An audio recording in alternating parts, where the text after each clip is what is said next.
Now, your local weather authority forecast. It's a stormy start across the Midland and Odessa area. This is a live look at the Tall City early on your Thursday morning, where before sunrise, we're seeing black and white city lights highlighting the low-level clouds. We can see rain off the distance, and yeah, with a lightning strike off toward the distance as well. And these lightning strikes are toward the city of Big Spring.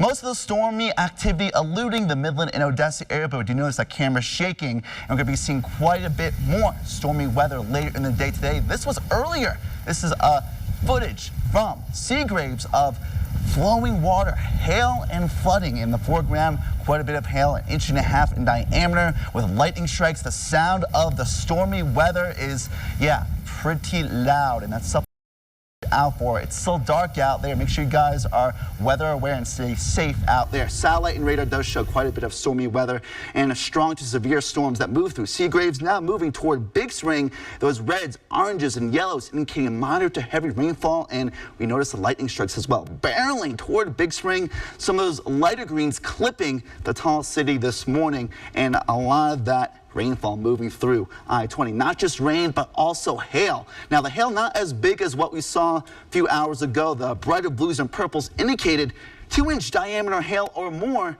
Now, about 3/4 of an inch in diameter. Still enough to hurt if you guys are outside. Again, obviously, be outside in the stormy weather, but yeah, this is something that we gotta watch out for, folks. Not only the hail and the heavy rain and also the lightning, but also the strong wind gusts. In Seagraves earlier this morning, peak wind gusts of 68 miles per hour. So that's something that we also gotta watch out for, potentially damaging winds. Storms nearby with current temperature 67 in the Tall City with a northeast wind at 15 miles per hour. Rain cooled air will eventually drop temperatures in the low to mid 60s as storms will depart this morning before more storms start to fire off later this afternoon and evening near Brewster County, near Carlsbad and Hobbs, moving closer once again toward the Midland and Odessa area later this evening in the overnight. Before then, warming up in a big way.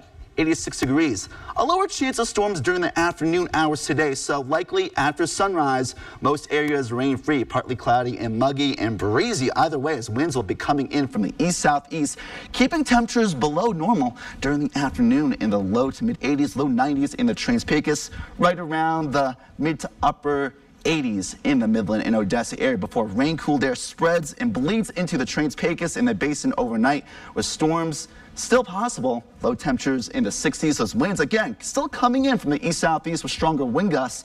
And tomorrow could be a stormy day later in the day, warming up to only 84 with south-southeasterly winds sustained at 15 to 25 miles per hour. So stormy weather here to stay for many in the Basin today, though in Midland and Odessa I think will be more likely rain-free during the afternoon hours. But again, as I mentioned, overnight, when thunder roars go indoors, there's the potential for stormy weather. More storms potentially tomorrow. And as we head to Memorial Day weekend with temperatures remaining below normal in the short term.